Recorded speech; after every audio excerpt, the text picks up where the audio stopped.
Hablemos hoy de un tema fundamental, los orígenes. ¿Cómo se formó realmente ese pueblo que conocemos como Israel? Pensemos en ese momento clave, hacia el 1200 a.C., en esa transición bronce tardío, hierro 1. Es la pregunta del millón, ¿no? Y fíjate, lo que el consenso académico actual nos dice, basándose en la arqueología, crítica textual, epigrafía, es algo que quizás sorprende a muchos. La idea más fuerte hoy es que Israel no fue un grupo invasor que llegó de afuera. No, entonces, Pues que surgió más bien de la propia gente que ya estaba en Canaán, un proceso que llamamos etnogénesis. etnogénesis, o sea, la formación de una identidad propia a partir de grupos locales. Exacto. Como un pueblo nuevo, digamos, emerge y se diferencia a partir de poblaciones preexistentes. Muy interesante como punto de partida. A ver, antes de meternos a fondo, creo que es útil aclarar los términos.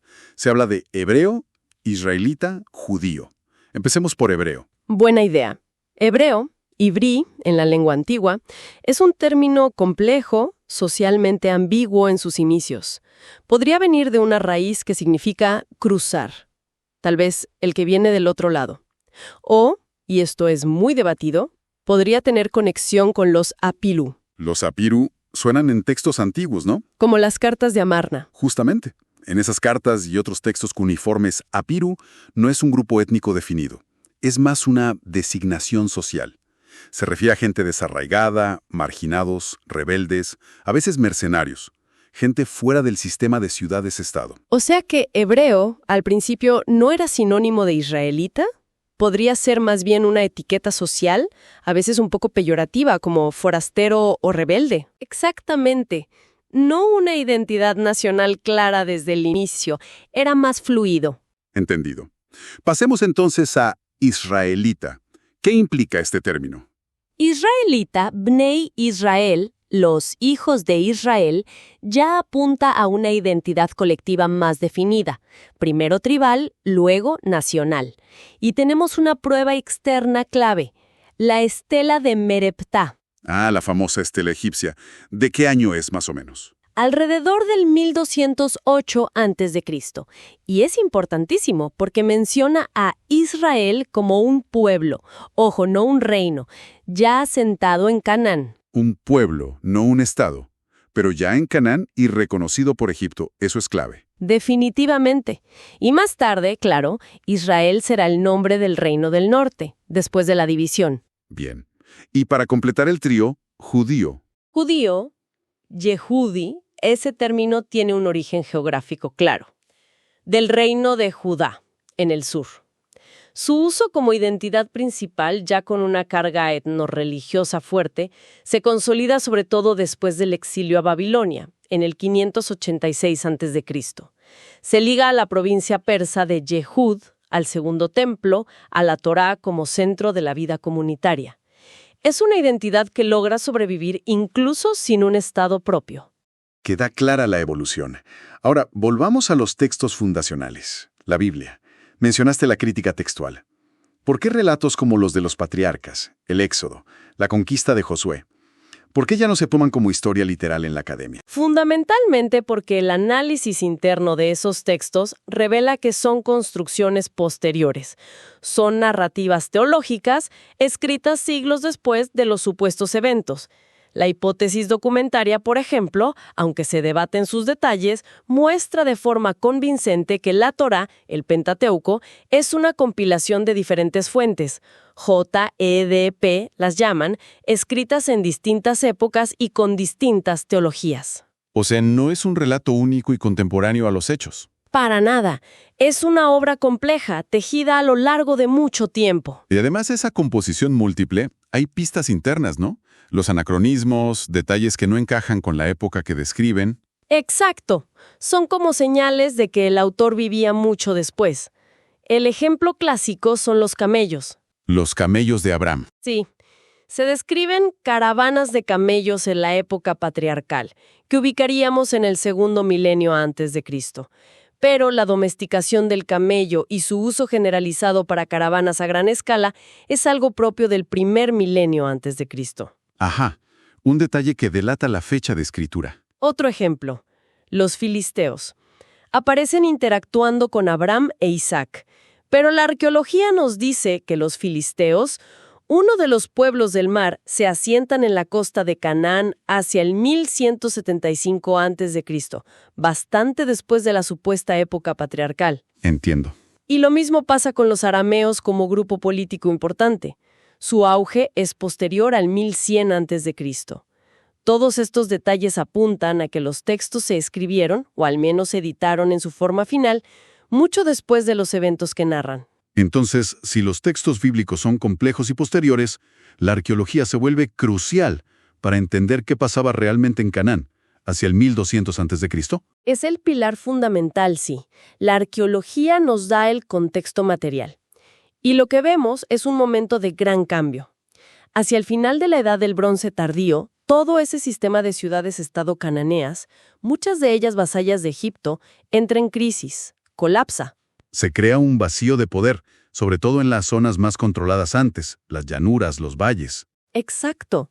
Y es entonces cuando ocurre algo muy llamativo en las tierras altas centrales, la zona montañosa, que antes estaba relativamente poco poblada.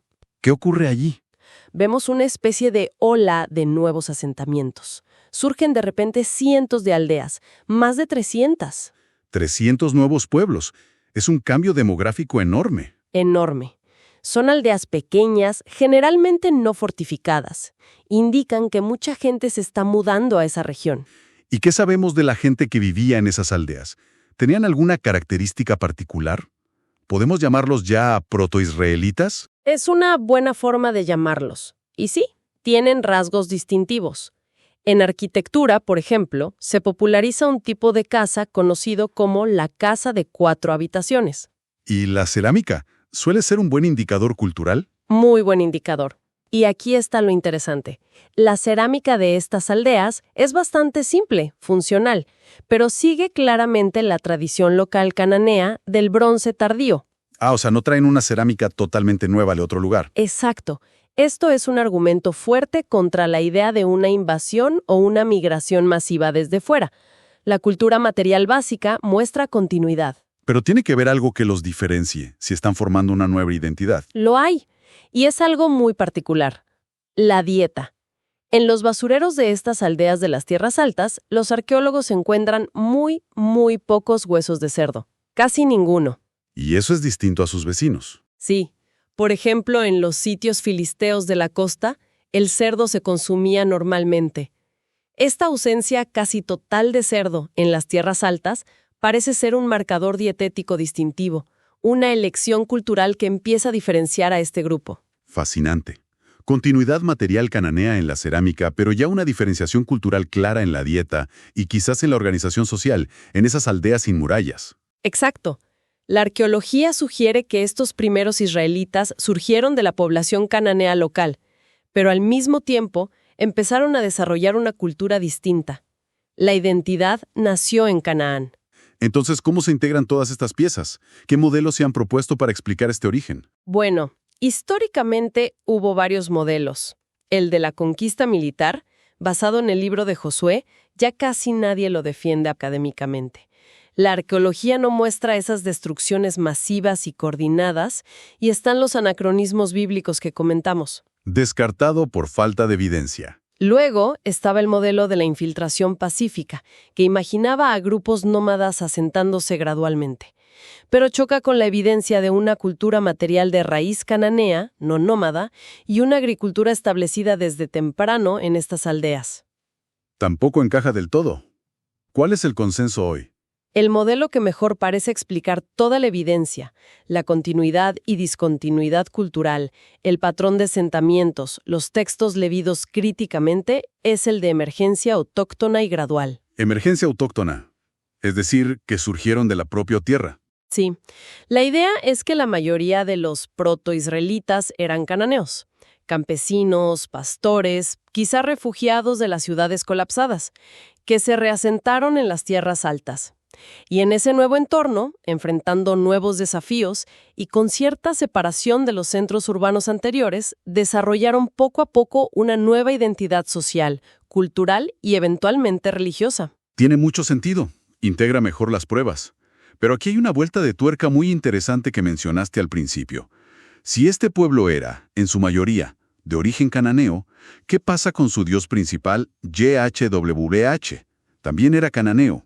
Ahí está la gran pregunta, y una de las hipótesis más fascinantes, porque todo apunta a que YHWH, el dios que se convertirá en el centro de la identidad israelita y judía, probablemente no era de origen cananeo. ¿No? ¿De dónde vendría entonces? La hipótesis más fuerte, conocida como la hipótesis kenita o madianita, sugiere un origen meridional, del sur, de las zonas desérticas al sur y sureste de Canaán. Kenita Madianita. ¿En qué se basa esa idea? Tiene varias líneas de evidencia. Por un lado, dentro de la propia Biblia hay tradiciones que conectan fuertemente a Moisés y el origen del culto a Yahweh, Wahwah, con la tierra de Madián. El suegro de Moisés, Jetro, era sacerdote de Madián. Exacto.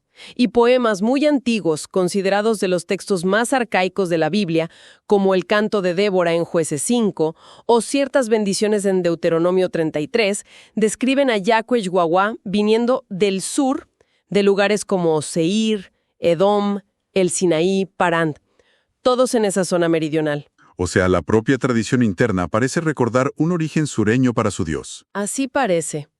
Y luego está la evidencia extrabíblica, que es muy sugerente.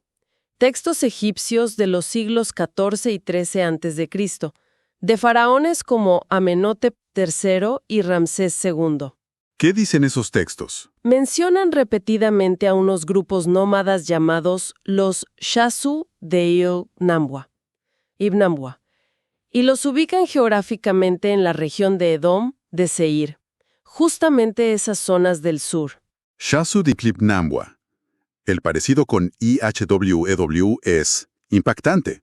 Nómadas del sur asociados a ese nombre divino siglos antes del surgimiento de Israel como entidad política. Exacto.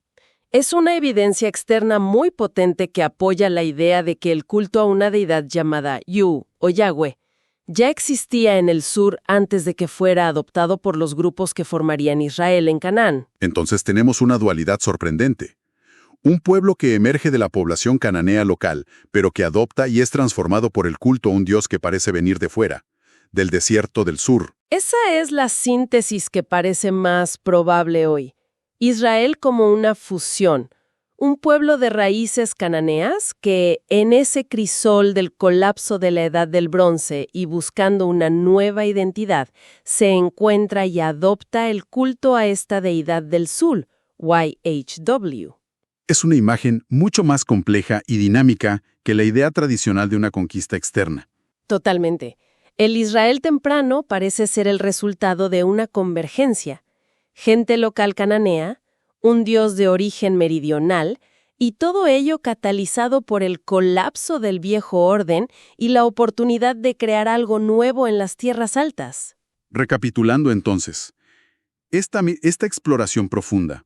El consenso académico actual dibuja un origen para Israel dentro de Canaán, como resultado de procesos sociales y culturales internos, aunque con la incorporación clave de un elemento externo, el culto a YHWH. Precisamente, Israel nace en Canaán, de gente cananea, pero se define en gran medida por su relación con un dios que, irónicamente, parece no ser cananeo en su origen más remoto. Su identidad se forja en esa tensión, en esa fusión, dentro de la tierra prometida, no traída desde fuera. Sin duda, una perspectiva que nos obliga a releer muchas cosas. Y deja una pregunta interesante flotando, ¿no? Si entendemos este origen así, tan híbrido, tan complejo, ¿cómo ilumina eso la forma en que luego este pueblo construyó sus grandes relatos fundacionales? Y cómo su identidad siguió evolucionando y adaptándose a lo largo de miles de años. Da para pensar.